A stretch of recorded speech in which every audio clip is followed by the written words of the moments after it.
I'm going to talk a little bit about capitalism and the environment and the kinds of reforms we currently have that may contribute towards a sustainable future and the kind that we'll actually need to get there. So, to begin with, I think it's worth taking a few minutes to be clear on terms in order to avoid going around in circles, so that we can intelligently assess where problems arise and what it's really going to take to get to a sustainable and equitable socio-economic system. So let's start with the environment. I guess most of you already know about these things, but we'll just go over the main points. So it's formed from and provides a finite set of resources, which means you can only take out resources at a certain level, at a certain rate, cyclical and interdependent.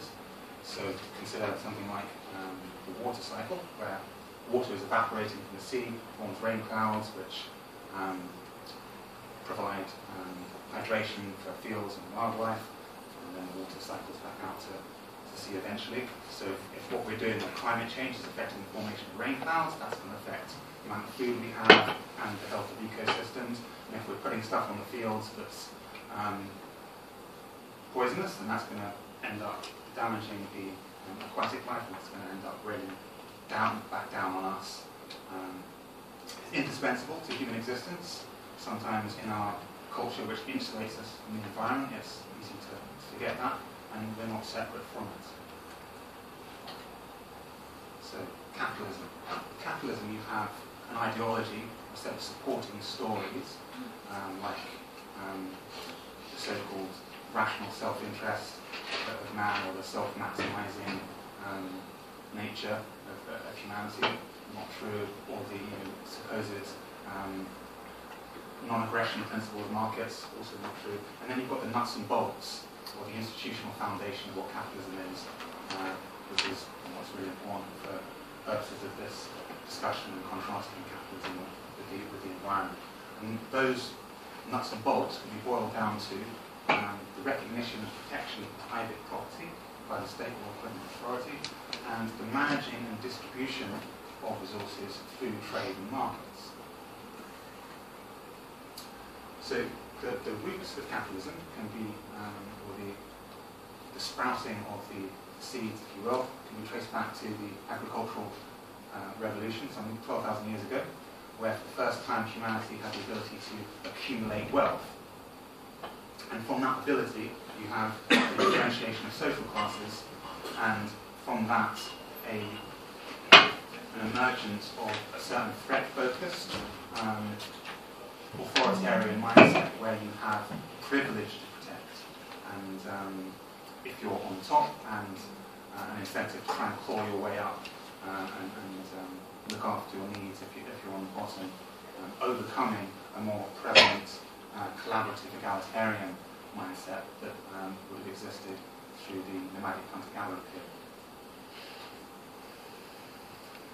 So the nature of markets, one of the problems with markets, as just about everyone knows, is that the rich get richer and the poor get poorer. And that can be understood through the process of cumulative competitive advantage, where small fluctuations in profit from trade lead to future trades for the more profitable party being more likely to net yet more profits. So you can think of the game of Monopoly as a really straightforward example of how that works. So ultimately, markets left to their own devices, and thus capitalism, tend towards feudalism and monopoly. And this is why we have things like a legal framework to try and restrain monopolies, taxes, social safety nets, essentially to stop the market eating itself. So how does this affect the environment? What are the implications of these basic characteristics of capitalism? Well, one thing to consider is the externalization of costs. So if you're managing resources by trading for profits, it's natural to try and move costs outside of transactions, and very often those costs end up getting borne by the environment. So in this example, it's not paying for proper waste processing, extracting resources at an unsustainable rate, destroying an ecosystem, then moving on to the next area, using poisonous chemicals in products to increase profit margins.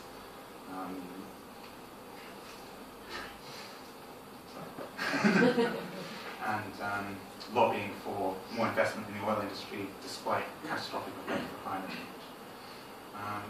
Now, a second crucial problem with the concentration of wealth that arises from capitalism is a requirement for perpetual geometric growth. So if you imagine a fixed size economy that's managed through trade, wealth is always being concentrated, which means the majority will get increasingly impoverished. Therefore, you need perpetual growth in order to allow a small group of people to continue to suck up the wealth, like little sponges, if you like. So that's one issue. And going along with that is the reliance on wage labour. So as wealth concentrates, most people end up relying on selling their wages in order to participate in the market, which means it's not just the rich that often support economic growth and thus capitalism, but it's also struggling poor people because they rightly worry about what happens if growth stops to their jobs. And the issue with growth is compounded by interest-bearing debt and the reliance that we currently have on a debt-based money system. And all these issues are addressed in green policies as we look at the slides. Yeah, so the thing to realise about the requirement for perpetual economic growth is that it leads to a requirement for perpetual growth in resource extraction, which on a finite planet is just not possible. So there's the fundamental contradiction between capitalism and the environment. Okay, so as some proponents of capitalism would have you believe, it's okay because technological innovation is going to save us if we just keep increasing efficiency. We can carry on with business as usual. This is just not the case. So we can consider a few characteristics of technological innovation against capitalism. Major innovations are sporadic and unpredictable, but the requirement for growth is constant. Innovation thrives with collaborative mindset and open sharing of ideas, whereas capitalism engenders a threat-focused short-term mentality where you want to hold on to your valuable secrets. Technological innovation, the downside is that it increases the capacity for destruction, while capitalism thrives on war and violent conflict. Also, technology eventually leads to redundancy of wage labour under a capitalist system, while capitalism itself depends on wage labour. So there are some issues with that whole idea. I think we've covered most of these points now.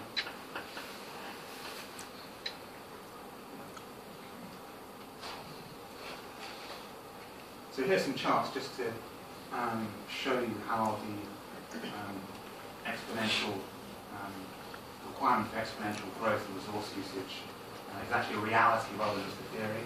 So here you can see global energy usage over the last 180 years. Nice exponential curve there. Here's some agricultural charts: fertilizers, pesticides, food production. Using intensive farming techniques, which result in soil erosion. Experts say that this is going to be an even more serious problem than it currently is over the next few decades, which will be devastating to much of the world's population. So already we're past maximum capacity.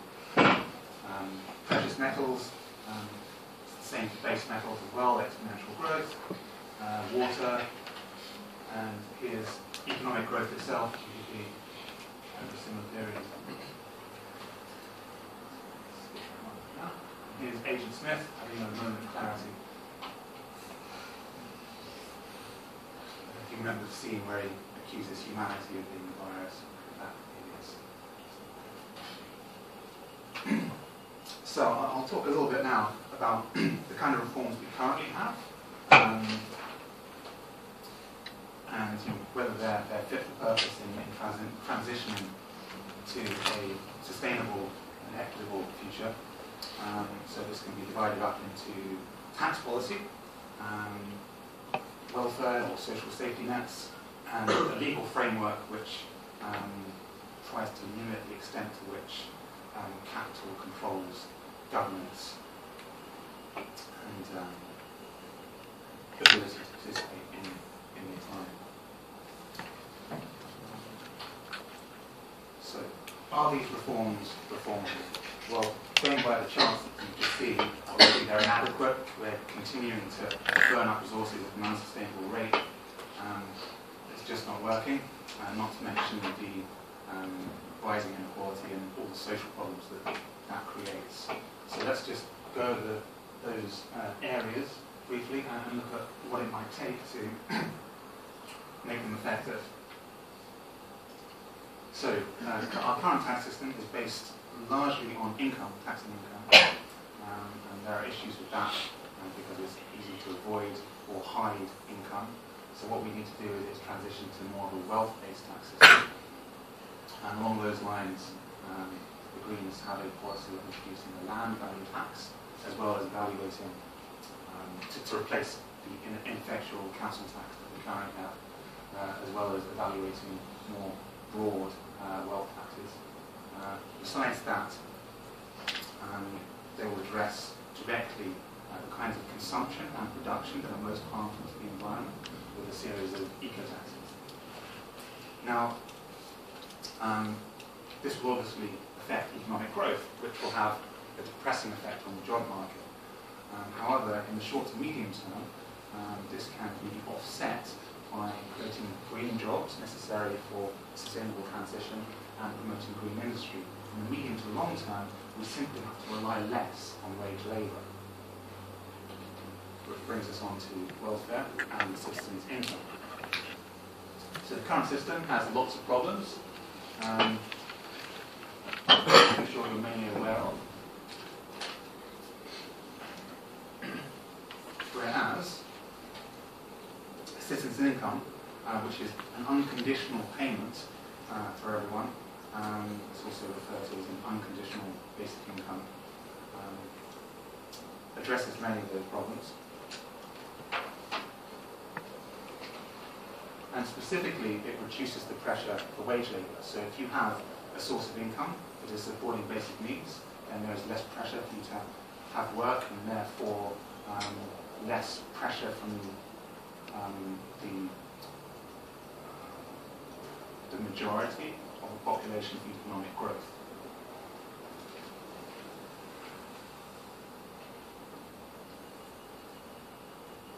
However, to fund such a thing, we need to be clear on the purpose of it, and we need to be prepared to actually tackle the concentration of wealth that is generating the environmental degradation that we're facing at the moment. So I have prepared a bunch of figures that I can share with you later. There's not time to go into it now, of how it might be funded. It is perfectly realistic to do so at a level that would support a dignified existence.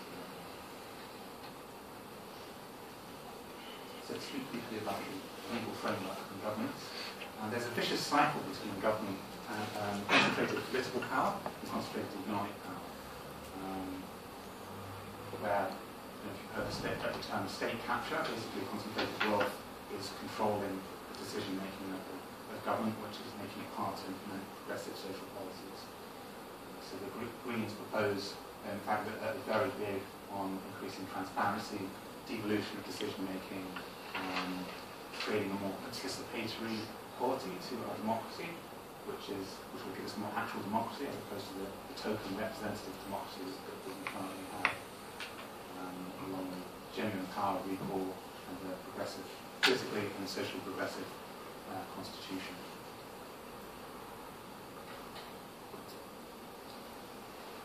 So the upshot is, in order to reform the socio-economic systems that we currently have, we need to be really clear on what the implications of the market economy is, namely the requirement for perpetual economic growth and perpetual resource expansion.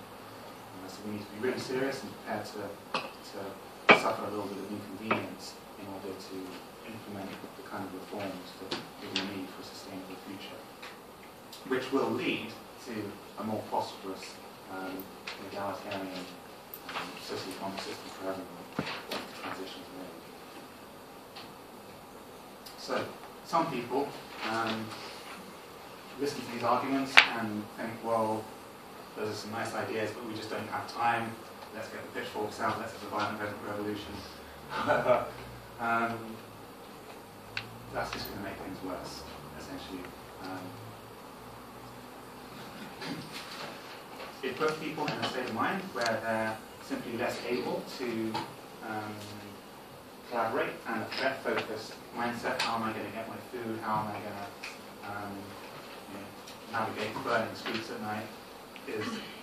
Takes over. And it also plays into the fears and preparations of the current establishment. So I'm sure you've all heard of the Snowden leaks and the work that WikiLeaks does, and the apparatus of the surveillance state that is currently in place. Not just a conspiracy theory that's really there, along with the increasing militarization of police, and the misuse and abuse of terrorism laws. So this is all a reaction to facing the necessity for zero growth while not changing the paradigm of capitalism. So this is the kind of future we're facing, unless we can really come to terms with what capitalism is and its repercussions, and seek out a more progressive alternative. Can do that. So, if you think these issues are important, please vote accordingly. And I hope that we can collaborate together to find a more collectively prosperous and sustainable future. I look forward to continuing this discussion. Thank you.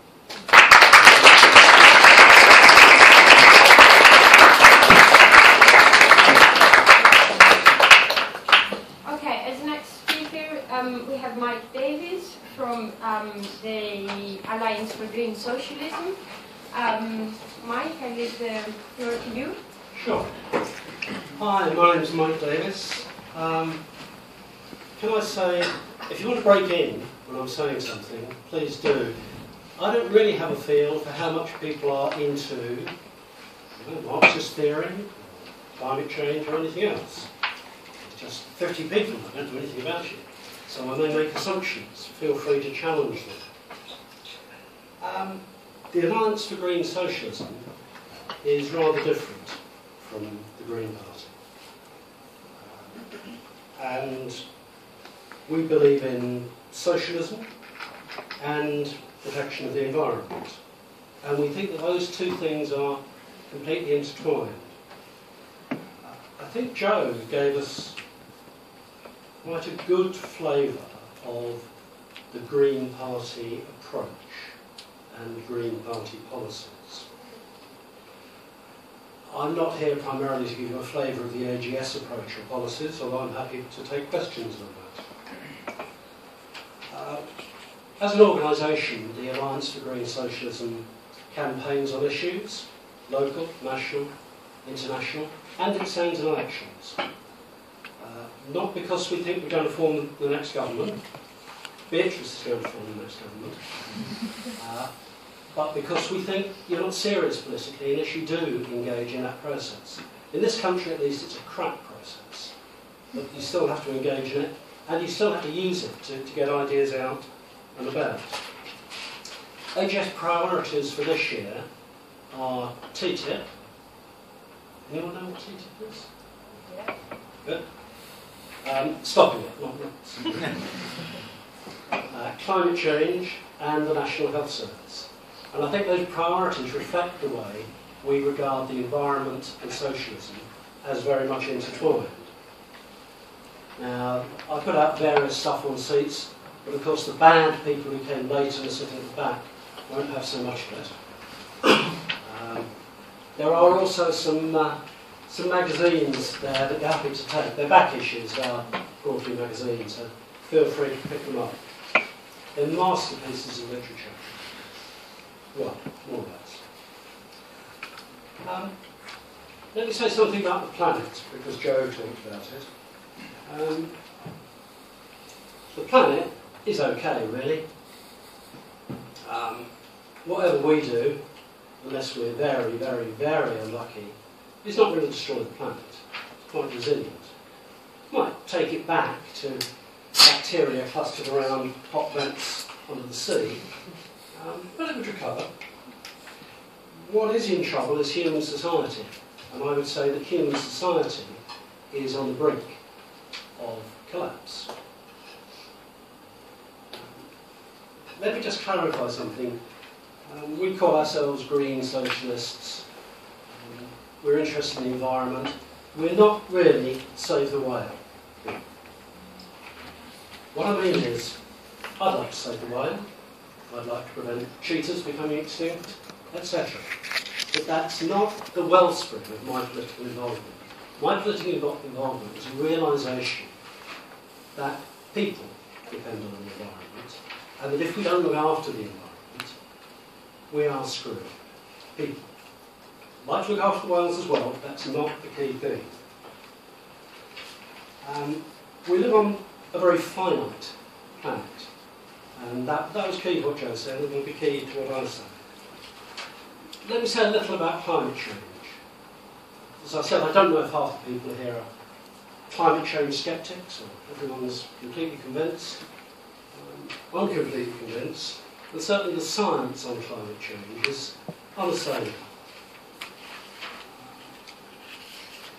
But the response to it is quite odd, given its catastrophic nature and the fact that it's scientifically proven.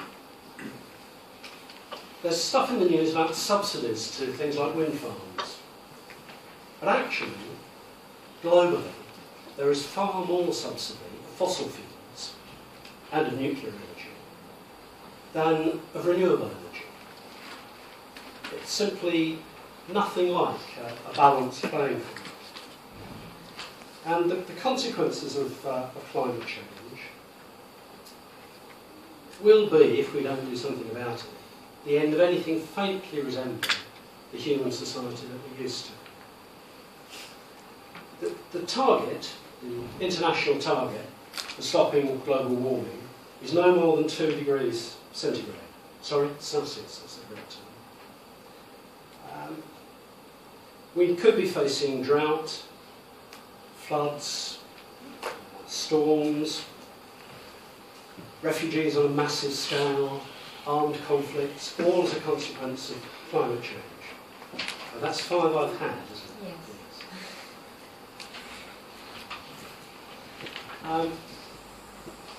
Yes. To take a simple example, rising sea levels. If the Greenland ice cap melts, sea levels go up 21 metres, Bangladesh ceases to exist, and there are 150 million or more people who are refugees, not by choice, not even from conflict. Their land has simply ceased to exist. If you think about, you know how many Syrian refugees Britain's taken in?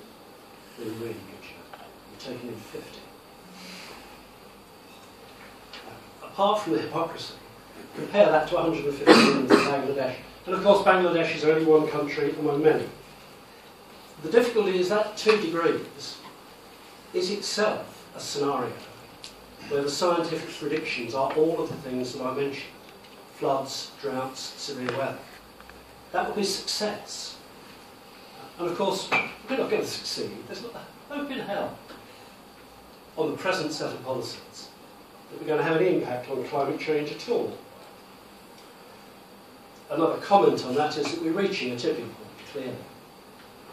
When you melt ice, you exchange reflective ice for Black Sea that absorbs heat. When you defreeze the tundra, you exchange reflective snow for black earth that will absorb heat. So there's a point at which it would be almost impossible to do anything to stop it. And the likelihood is that we're approaching that point. Now, I've gone on a little bit about climate change, but that is by no means the only environmental problem. Other kinds of pollution are hugely significant. Why do you think the rate of asthma has gone up over tenfold? Because of air pollution. Why do you think we have seas that no longer have any organic life in them? Because of pollution of seas. I have some connections with the States because my daughter lives there. Last time I was there, a big chunk of Chicago was unable to drink water from the taps because the fertiliser runoff into the Great Lakes around Chicago had made the water poisonous. Other kinds of pollution apart from greenhouse gases are very important. And resources, well, if we look at conventional fuels, the big energy companies are getting more and more desperate. They're looking to drill in Arctic waters where they can only drill for a couple of months a year. They're looking to drill at extremely deep sea levels. They're looking at all sorts of stupid things like fracking. I said my daughter lives in the States. Her husband actually works in the oil industry, though we don't talk about that. But he was involved in the Deepwater Horizon accident. That's with today's technology is at moderate depths. And it took them about 5 months to plug that. If they'd done that in the Arctic, they would only have a couple of months' access every year. It would be completely uncontrollable. But there are more fundamental things than fuels even. Water is becoming increasingly in short supply. You know all the gospel songs about the Jordan? You look at the Jordan now, where it goes under Allenby Bridge, it's just a little trickle of muddy water. Because people upstream, particularly Israeli settlers, have abstracted all the water from it for agriculture. Inland, as Joe mentioned, we've got coming a dust bowl in Central Africa, which will put the American dust bowls of the 30s to shame, simply because we're not preserving the soil, we're exploiting it, and as the temperature rises, it's not viable. And one other resource shortage that's worth mentioning is rare metals. I'm probably the only one in the room who's got a mobile phone. Can't have mobile phones without rare metals. Where do they come from? Very few places. In particular, Central Africa around the Congo. So if anyone thinks that the reason there's all this fighting in the Congo is because these are black people and they can't control themselves. These are Western capitalist companies extracting raw materials and promoting instability to give them an environment where they can do that without any kind of local control. Now, I want to talk about a couple of more general things. One is growth. Some of you have had the privilege of seeing that carefully designed chart about how many planets we'll need. I can't remember how many it is in 100 years, but it must be about 16. Yeah. Now, did anyone bring a spare planet? Didn't think so. Growth is very odd. Growth is taken for granted, absolutely, by economists, politicians and ordinary people as not really desirable, but the thing to aim for. If you grow your economy, you are successful. If you do not grow your economy, or, God forbid, it shrinks, then you're a complete failure. No finance minister ever stands up and says, well, we've been thinking about the growth is a good idea. It's just absolutely taken for granted. It's a standard thing. You need to grow at least 3% a year. And if you grow at 3% a year, there'll be some mathematicians here, but it's only primary school maths, really. Just keep multiplying 1.03 by 1.03. And it gets frighteningly large, because that's all that chart there does. So, as far as I'm concerned, growth is an absolutely fatal flaw in current economics. Second thing is the concept of externalities. Anyone have a car? I've got a car. Good Lord, nobody in the room has a car. And I never drive above 30 miles an hour.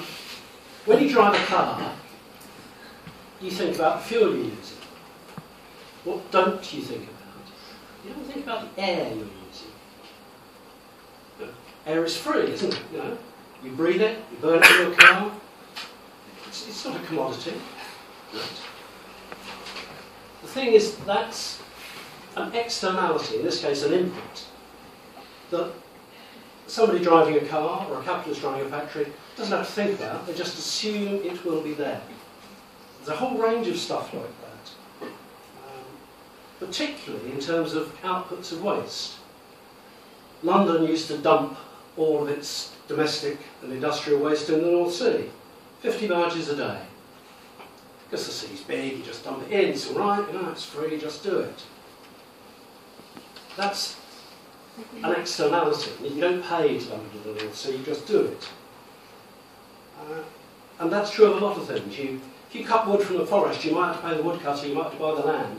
You don't think about the effect on the climate of doing that. And yet we're now doing it to an extent that seriously does affect the climate. The thing is, a couple of hundred years ago, it was excusable. When James Watt invented the steam engine, it was James Watt, wasn't it? Right.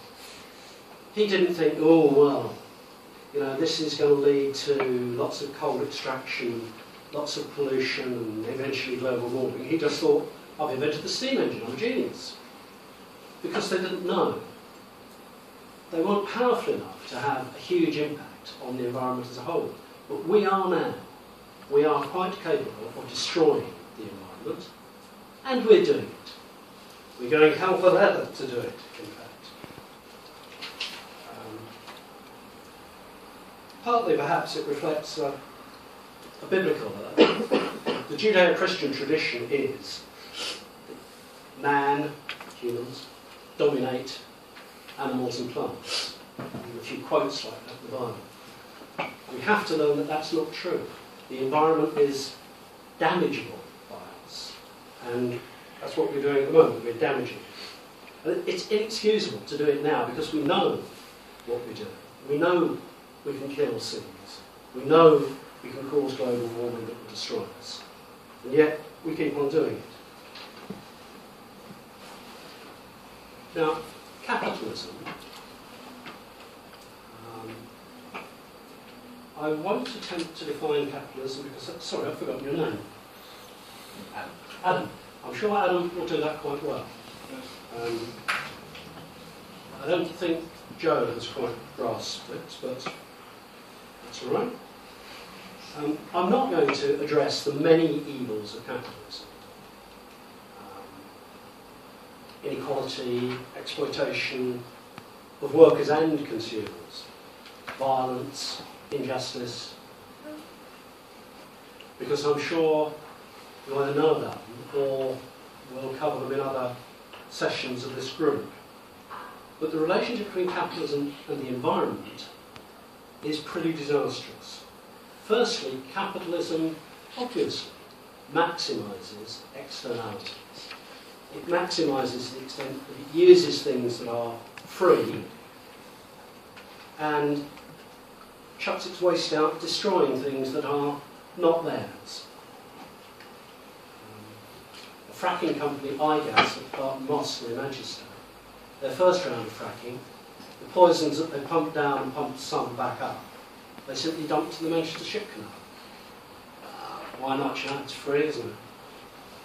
So that's a key area where capitalism is incompatible with preserving our environment. It exploits our environment. The second key area is that capitalism is dog-eat-dog and short-term dog-eat-dog. If you're a capitalist, you've got to make a quick profit. And it doesn't really matter what that affects. And you've got to make a quicker and bigger profit than the capitalist next to you. Otherwise, you'll go under, and that capitalist will succeed. Now, that approach leaves no room at all for thinking, oh, well, we shouldn't put it in the Manchester Ship Canal, could we? Should we? Because of the effects on the rivers and the seas. We shouldn't pollute the air. We shouldn't dump waste in the water. There's no room for that approach in capitalism because of its complete concentration on quick profits. And the third thing is probably the most fundamental, that capitalism depends on growth.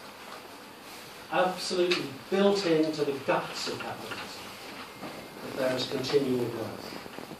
And if you take away growth, capitalism can't survive. So what is capitalism going to do about the fact that we're going to run up to 16 odd planets in 100 years' time? Capitalism is going to do nothing because it can't. I shouldn't give the impression that capitalists don't react to the environmental crisis at all. I mean, BP went through a whole expensive rebranding of its logo to make it green. You see ads for I love this. You see ads for SUV vehicles. You know, real climate killers. And how do they advertise them? They show them driving through forests and by lakes and in the countryside. Capitalism will spend a lot of money on green, just as our governments will say a lot of things but not do anything. Now, I wanted to say a little bit more, but I won't. What I will say is that if you look at the conventional political parties, they're all capitalists, and they will all do damn all that we like.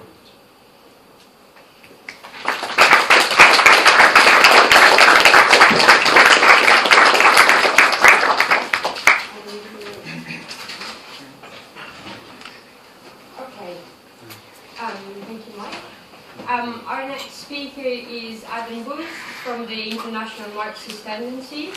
The International Marxist Tendency is an international organization that has different sections around the world, and in Britain it's called the Socialist Appeal. The Socialist Appeal supports us as the Marxist Student Federation, and we support them. So we have some of our material here at the front, so please come and have a look after. So, yeah, I'm going to leave the floor to Adam, and thank you very much for coming and joining us. Okay, well, thanks for having me, first of all. Nice to be back speaking at the Marxist Society.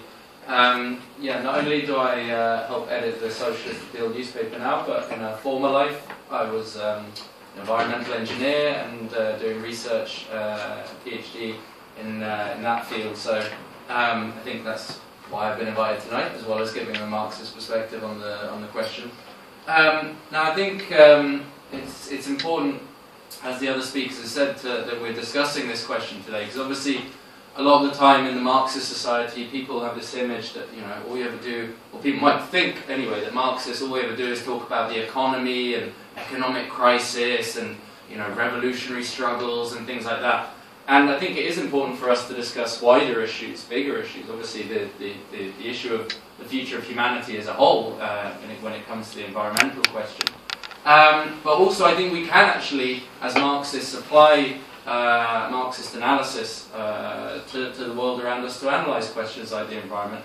And we can actually learn precisely from the economic crises that we analyse and from the revolutions and class struggles that we see today. We can actually learn from these precisely the kind of lessons we need to address the environmental questions.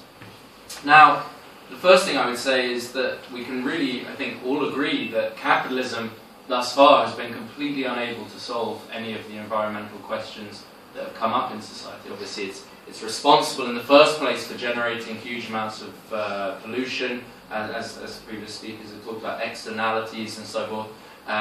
It's a system, I would say that the best definition of capitalism you can give, a system whereby production is for profit and where you have private ownership and competition in order to achieve ultimately this aim. Now, this obviously leads to the situation we find ourselves in today. It's race to the bottom, where every individual capitalist is basically just producing for their own profit, producing in a kind of anarchic way without any plan of production, without any kind of idea of what everyone else is producing, and obviously trying to lower their own costs as much as possible, and that means as far as possible, you know, producing as cheaply as they can, which means in many cases polluting and not taking the necessary measures to protect the environment. Now, capitalism has been completely unable to within the capitalist framework, politicians have been completely unable to solve this problem. You've seen attempts to try and marketize or commodify these so-called externalities, carbon trading and things like that. Every scheme that's been tried along these lines has completely ended up in failure.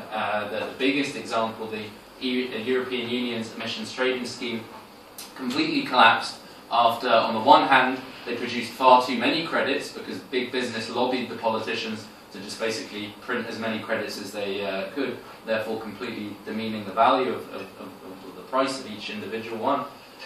And on the other hand, the demand actually collapsed for such credits in the wake of the recession. So you see the anarchy of the market basically can't solve this kind of problem. And in fact, some writers, I think Fred Pearce, who's a writer for the New Scientist, environmental writer, commented, how can we ever trust the markets to solve something like the environmental question, which is so complex, when we can't even rely on the markets to keep the banks and the financial system regulated. And I think that sums up the problem. At the same time, our world leaders, the actual politicians who we place our faith in, or maybe not, but at least who are responsible for trying to solve these international problems, we see them doing absolutely nothing. They all fly across the world, emitting lots of carbon in the process, meet in very nice sunny places, where they talk a lot, and there's a lot of hot air produced there as well. But they do very little. Most of the time they agree that they need to agree, and then they agree that we're going to have a nice holiday in another year's time to come to an agreement where we can agree that we're going to agree.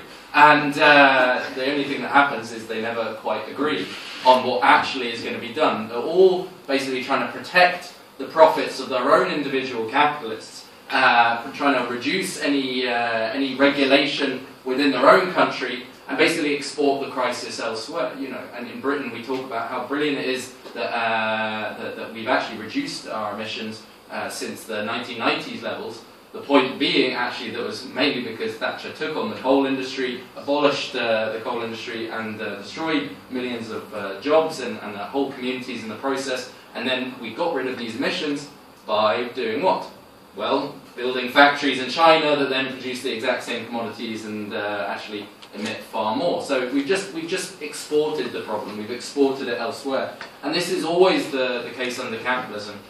You have the nation state is a fundamental barrier. You've got an international problem here, and yet there can be no international solution because you've got these nation states, each ones of which were created. Nation states haven't always existed. They were created in the capitalist era precisely for this role, to protect the profits of individual capitalists. And if you ever think that capitalism is completely multinational now, is completely international, well, just ask yourself this.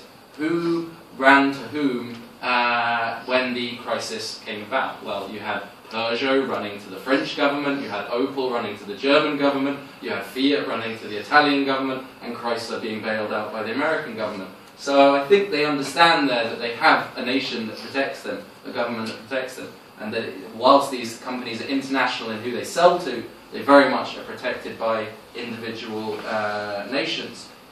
At the same time as all this, we've seen also the failure of attempts for what I would call kind of Green Deal type capitalism, Keynesian politics, but applied to the green frame. In other words, the idea that governments should invest in energy and renewable energy and create green jobs and so forth.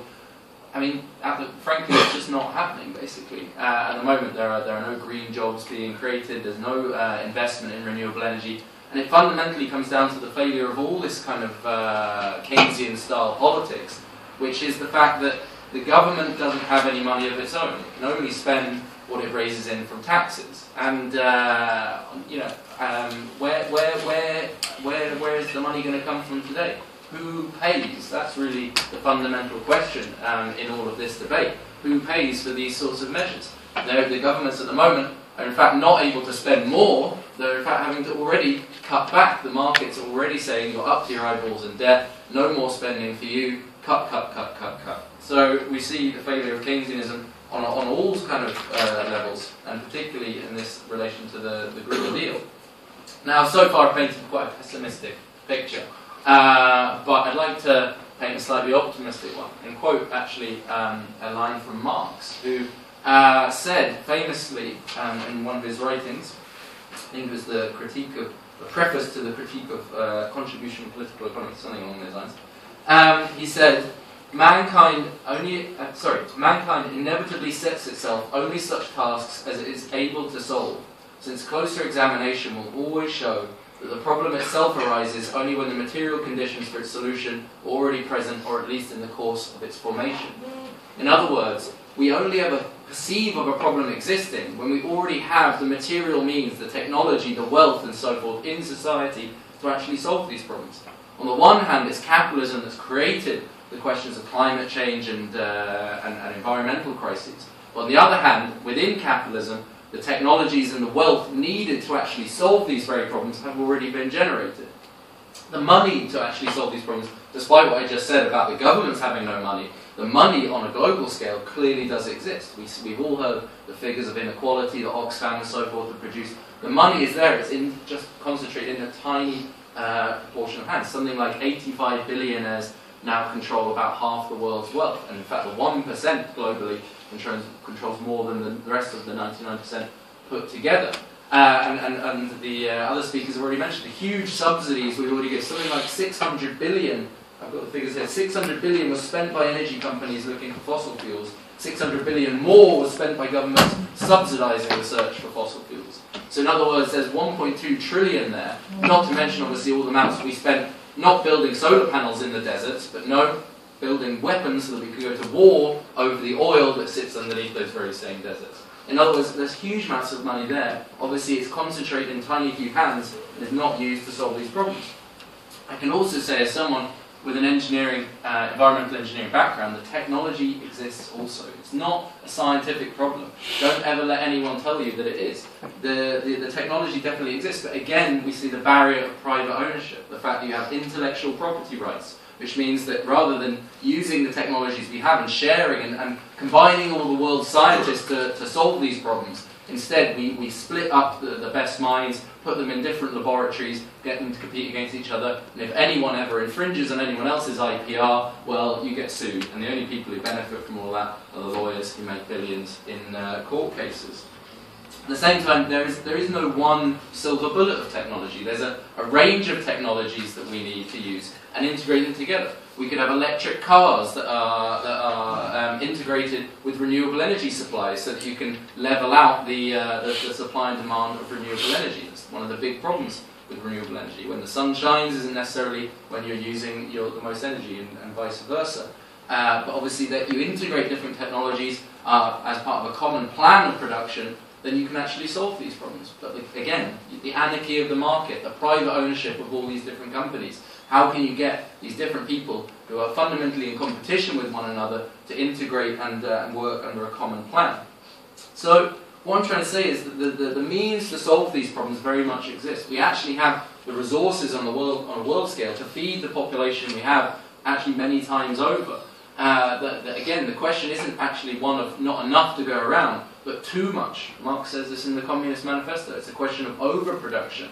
The fact that capitalism doesn't care about what the needs are of society, but it only cares about the money that's in your wallet. And in other words, the famines and so forth, the scarcity that we see today, is completely artificial, it's completely man-made. I would even go so far as to say there's really no such thing as a natural disaster. What there are accidents, if you like, and there are climate events that are clearly caused by climate change and so forth. But the reason that these impact so heavily on some populations rather than others is because of the economic material conditions that those societies have. Why is it there are floods in Bangladesh that destroy whole communities, and yet half of Holland is underwater and no one ever even notices it? I mean, it's a question of economic development, and we've got imperialism that has subjugated the colonial world, ex-colonial world, for centuries in order to create this underdevelopment that actually then is exacerbated by the problems of climate change and so forth. So all of these problems are not financial, they're not scientific, so what are they? Well, it's a class question. It's a question of who owns and controls this wealth and these scientific technologies. At the end of the day, you can't plan what you don't control, and you can't control what you don't own. We need to take this wealth that's there, these technologies, take them out of private hands and put them under a common social plan of production. That's all we mean as Marxists when we talk about a revolution. I don't know where this word violence always comes into it. This is something. I mean, do I look like a violent guy? I mean, I'm a Marxist. I advocate revolution, but I'm not going to get the guillotine out anytime soon. Don't worry. The point is, actually, we're not the extremists at all. It's capitalism that's the extreme thing. It's actually that's imposing far worse extremities, if you like, on the population than any dictator has in history. I mean, you know, just on that point, actually, you know, like I say, it's just because you can't identify a single person who's responsible, if you like. There's no one person carrying out this famine. It's an economic system. The invisible hand, if you like, is far worse in terms of the brutality that it inflicts than any dictator has ever been. It's and that's the thing that a lot of the time I think the people in the Green Movement often forget, and it's scientists even in the, for example, on the IPCC, the International Panel on Climate Change, they have this idea that you can persuade the capitalists to basically invest, or persuade them, you know, this kind of moralizing thing of just say, look how bad things are going to be. You've got to act now. That's where the sense of urgency comes from. Is you read the latest IPCC reports. It's all, you know, couched in very kind of scaremongering terms. We've got to act now, or things are going to be terrible for you know, people in islands and the third world and so forth in the future. The problem with that kind of attempt to plead to the capitalists to act rationally, to plead to the world leaders to act in the interests of the whole world, is that you can't have a rational debate when we exist within a system that is fundamentally irrational at heart. I mean, you just look at the irrationality of capitalism around you. The fact that we have people working 2 or 3 jobs whilst others are unemployed. The fact that we have homelessness alongside empty mansions in the centre of London. I mean, these are the kind of irrationalities we have under capitalism. So how can you have a debate that on a rational term, on a scientifically rational term? Capitalists aren't moral people. They only invest if they can make a profit. And they won't listen even to financial arguments. You know, you read a lot of these kind of cost-benefit analyses, things like the Stern report from about a decade ago, which talk about, oh, you know, we've got to invest and act now because otherwise there'll be all these financial impacts on living standards and so forth in the future that are much worse. But actually, I think it was an article by a kind of environmental economist at Sussex called Professor Toll, who was actually lambasted around the time of the latest IPCC report, because he pointed out some of these contradictions. And he said, how can you persuade people on a financial argument when these very same governments are carrying out far worse attacks on living standards than any climate change will ever do to their own people on the basis of austerity? In other words, if you look at the impact of austerity in Greece on living standards right now, it's far worse than even the worst predictions of climate change in the future. And that's a government carrying that out of its own will. And in fact, that is where we can learn from the class struggles going on today, because we see what's happened in Greece. They've elected in a left-wing government that has very quickly, in the space of just weeks, capitulated to the demands of capital, to the demands of the Troika, to the demands of the bankers, ultimately. In other words, you see a complete sham of democracy under capitalism, the complete limitation of trying to reform and regulate capitalism. At the end of the day, the real dictatorship is the dictatorship of the bankers, who get all the real say as long as we have capitalism. And finally, on this point, I'd like to say there's no way we're ever going to persuade the capitalists to solve the problems relating to this planet, because they already live on a completely different planet. They already live on a planet of air-conditioned malls, of sunny beaches, far away from all the problems that we're talking about here. They will never be impacted by them, and therefore they are never going to care. Just to end then, I'd like to say that there's really, what I'm trying to get at here is there's no such thing as a responsible capitalism. The cuts that you're seeing today, whether it's in Greece or France or anywhere, they're not ideological.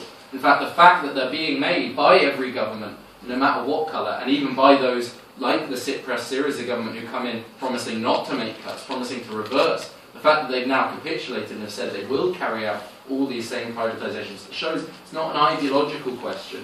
Capitalism isn't about ideology, it's about the whole logic and laws of an economic system based around private ownership, and production for profit. If you accept those laws, if you accept that logic, then you have to accept the consequences. If you say A, you have to say B, C, and D.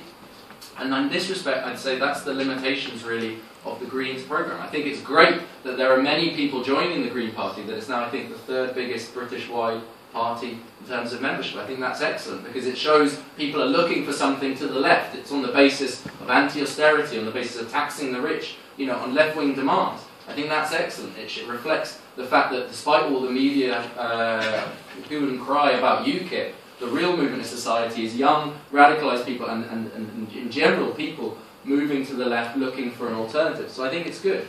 But we have to say there are limitations to the programme, and if the Greens are going to be serious, they need to overcome these problems. And that is the fact they're still based around this idea of trying to tax the rich, of regulating capitalism, and so forth. And I would say, really, you can't just tax the rich. The point is, the rich will move their money wherever they can. You have capital flight. The only way you can really get the rich to pay their fair share is to actually take that money out of their hands in the first place, nationalise the banks, open up the books, see how much these different big businesses are genuinely making, despite all the double Dutch, Irish sandwich schemes to try and avoid tax and so forth. See how much they're really making, and in that way you can actually say, look, if you don't pay your fair share of taxes, fine. You can leave, but we're keeping your assets here in this country. We're going to use them to benefit ordinary people. And that includes, I would say, the energy industry. One of the main limitations of the Green programme. They call for nationalisation of railways, but there's no talk of nationalisation of these 6 major energy monopolies that are increasing prices arbitrarily, even when gas prices and so forth go down. Ed Miliband talked about freezing energy prices. What was the response? You try and regulate us, we're going to just increase our prices first of all, or we're just not going to invest and you're going to get blackouts. In other words, the opposite of what he was hoping for, which was more investment and lower energy prices. You see, under capitalism, you try and regulate this inherently irrational system, you end up actually doing the opposite of what you intend. You think you're turning the wheel left, and the car veers right. That's what you get under capitalism. You try and regulate it and just fiddle around the edges. And just to end, therefore, I'd say what the Greens really need to be doing is calling for nationalisation of these major 6 companies that dominate the energy market. Nationalise them in combination with the banks and the major monopolies that are generating the profits and wealth in society. Not just taxing the rich, which is just redistributing the wealth that already exists, but taking over the means by which new wealth is created in society and using that to solve these fundamental problems, not just of living standards, but the environment also.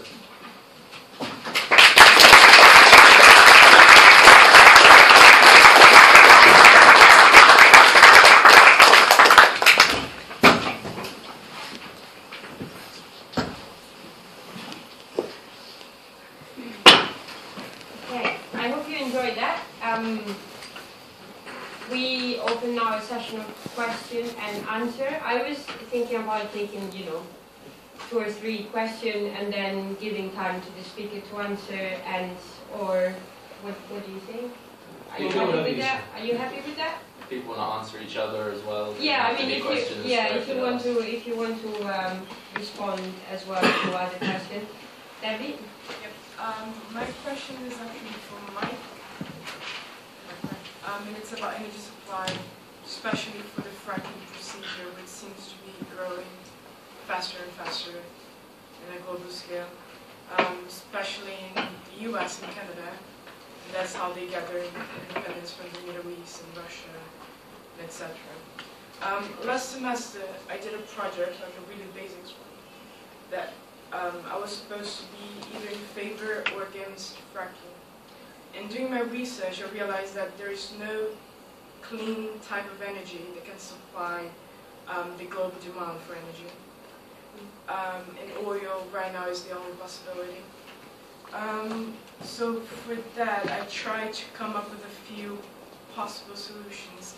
And the most reasonable one seems to be the regulations, like government regulations on fracking companies, while investing in research for new methods of clean energy.